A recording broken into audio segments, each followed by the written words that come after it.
महिला सशक्तिकरण को प्रोत्साहन देते हुए वडोदरा के सांसद डॉक्टर हेमांग जोशी की ओर से अपने जन्मदिवस को अनोखे तरीके से मनाया गया है।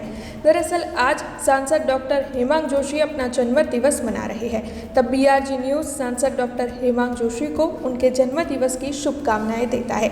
वैसे ज़्यादातर लोग अपना जन्मदिन जो है वो अपने परिजन और दोस्तों के साथ मनाते हैं। आजकल तो लोग सेवाकीय कार्य कर भी अपना जन्मदिवस मनाने लगे हैं। तब सांसद डॉक्टर हेमांग जोशी की ओर से भी अपने जन्मदिवस के मद्देनजर सेवाकीय कार्य किया गया है।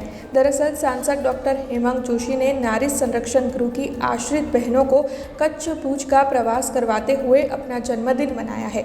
तब इन बहनों की ओर से भी सांसद डॉक्टर हेमांग जोशी के इन प्रयासों को सराहते हुए उनका धन्यवाद अदा किया गया है और साथ ही उनके जन्मदिवस पर उन्हें आशीर्वाद दिए गए हैं। हेमांग जोशी साहेब અમે અમને કચ્છ ભુજ લઈ જવા માટે બસ આપી અને ત્યારબાદ અમે નળ સરોવર, સ્વામિનારાયણ મંદિર, કોટેશ્વર મહાદેવ, સફેદ રણ અને જેસલતોરની સમાધિ અંજારમાં ફર્યા અને ખૂબ જોવાની મજા આવી। તેના માટે તમારો ખૂબ ખૂબ ધન્યવાદ। हमसे जुड़े रहने के लिए हमारे YouTube चैनल को सब्सक्राइब करें और नई वीडियो की नोटिफिकेशन के लिए बेल आइकॉन को दबाएं।